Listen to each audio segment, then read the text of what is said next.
Good evening, ladies and gentlemen. This is Fight for Our Freedom, episode 18. We've been going on for 18 weeks long so far, which is just purely amazing. And as always, we're going to start the show tonight with the Star Spangled Banner.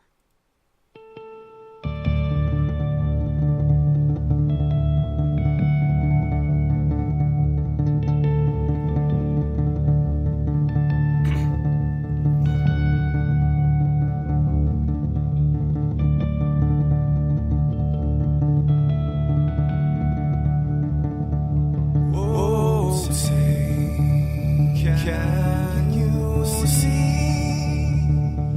by the dawn's early light what so proudly we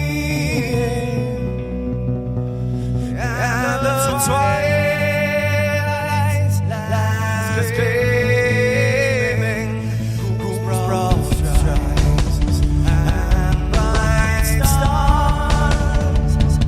through the perilous fight. Oh, the ramparts we watched were so gallantly streaming. Give the rocket check, the bombers must get in.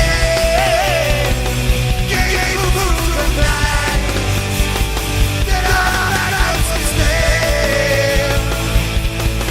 Oh, say, just that star-spangled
Good evening, ladies and gentlemen. Once again, this is Fight for Our Freedom, episode 18.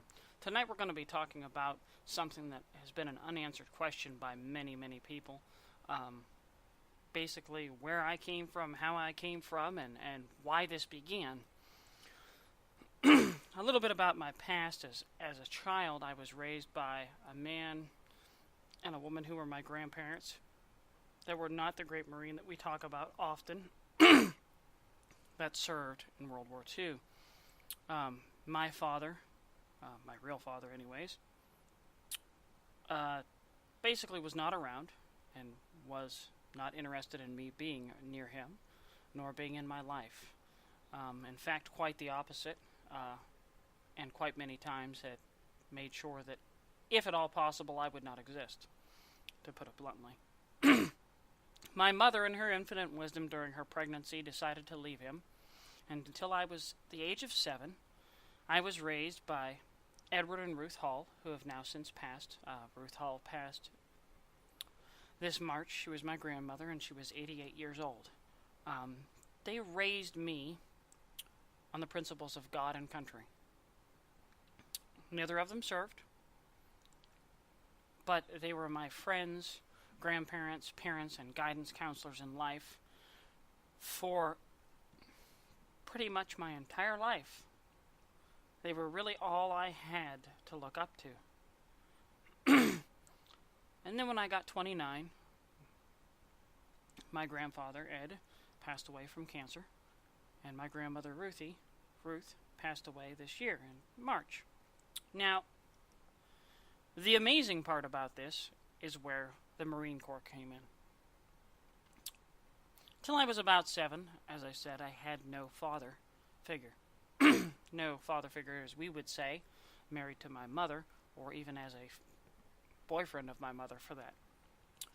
Along came a man by the name of Stephen Birch, whom I tip off my hat to tonight because he chose to step out of the blue, date my mother, with all the crap that I gave him, which was plenty, because I didn't want a father, because if my father didn't want me, why would this guy? And adopt me, and marry my mother.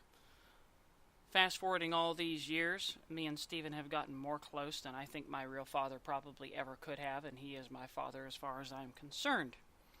The Marine I speak of that taught me everything about the Marine Corps and the moral fiber of this nation is his father. In World War II, his father fought in Guam, Guadalcanal, Peleliu, and he was on the island of Turk. Now, I don't know, because I haven't gotten the records yet officially, whether he was transported to Iwo or not, because I know that he was injured in Turk, or somewhere around there, and got a Purple Heart. But I'm trying to fill everybody in on this, because I get a lot of questions on, if I never served, why did this begin? It's very simple. When I was 13 years old, my grandfather sat down one day during Christmas and told me there's a lot of things we have as a nation to be thankful for. These things are very sacred, and many take them for granted. These things include freedom, simple things like running water, electricity, and many other devices that we take day to day for granted, like our cell phones. For example, if the great George Washington and Samuel Adams had not done what they had done, we would not have electricity or running water, because Edison would not have invented it in the United States, nor would Nikola Tesla. Therefore, we would still be in the dark ages without our cell phones or all these little treats like Xbox or even the computer that I sit on to broadcast to you today.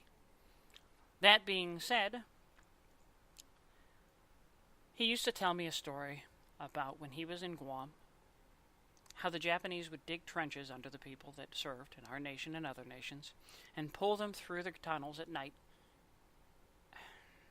This is explicit, understand. So if you've already served past this point, understand that this may affect you. If you have PTSD, this is my disclaimer, or PTS, however you want to call it. There are different people that call it different ways. I'm not arguing with either. The point is I don't want to harm anyone that has served. But he told me that they would pull them through the tunnels at night and they would stab them to death or do whatever they could, because the Japanese were cut off by us and running out of ammunition. But at the same time, we were running out of ammunition because our battleships and our cruisers would get sunk by long distance from the Japanese. So for 2 to 3 weeks, maybe more, my grandfather and his brothers in arms fought hand-to-hand combat. They ran out of ammo, they ran out of food, they ran out of water. They climbed up trees to get the coconuts because it was the only thing that they could eat that the Japanese had not poisoned. It was the only thing that had any nutritional value anyways, so they were lucky on that point. Understand that they were very sneaky when they came after our people. But they were in the same situation because they too were cut off, because the navies were fighting against each other but not bringing supplies as a rule. So The only way the Japanese could do it was to dig under our people and pull them through. Now, at 13, I remember telling my grandfather that it sounded like a zombie story. All right. I'll never forget the look in his eyes because I felt that he really wanted me to believe what he was saying. And when I look back now and I remember it, I know he did. Me and Gene got really close the last 3 years of his life. From the time I was 13 to 16, I didn't see him a lot, but he always pushed behind me. When he died, he told me that I would one day do great things for this nation, and I thought it was crazy. I thought it was just something he said on his way out. At the age of 30 years old, I sat down to watch what I thought was going to be an awesome war movie because my entire life I loved to watch war movies. I was fascinated by how Nazi Germany could follow such an inanely insane but intelligent ruler. Hitler was both brilliant and a madman, and this country had fully followed him into the tides of war unknowingly or knowingly and didn't care. That being said, I sat down to watch The Pacific from HBO, which was about a 10-part or 8-part, I can't remember, miniseries about a band of brothers, basically, but on the Pacific side. Now, the Pacific side was my grandfather's war, and I really never expected to see any of that. On top of that was Flags of Our Fathers and Letters from Iwo Jima. When I got to the spot where my grandfather was in Guam, I got to see it firsthand. I didn't get to see the real thing, but I got to see a reenactment of it, and that was all it took. I then continued on to Flags of Our Fathers and Letters from Iwo Jima, and at that point I bawled like a baby.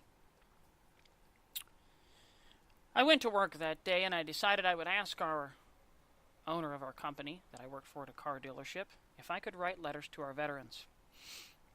And the response just absolutely blew my mind that absolutely not, it was a waste of our time and money.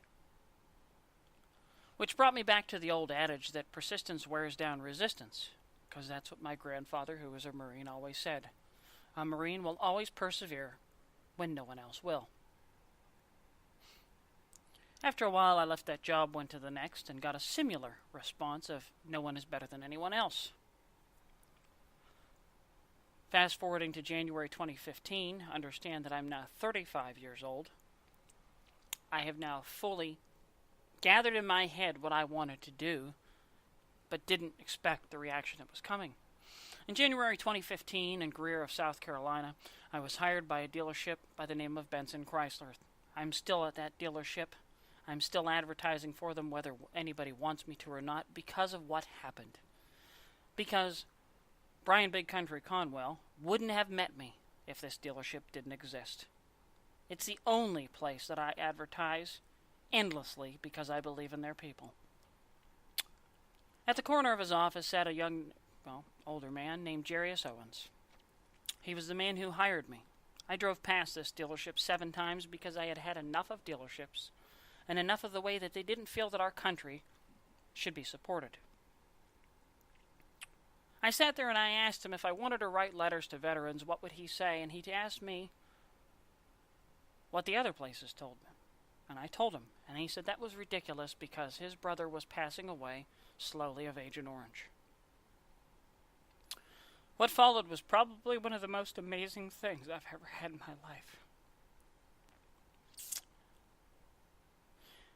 One of the first people I met was a young lady by the name of Susan, who became one of my greatest friends at the dealership.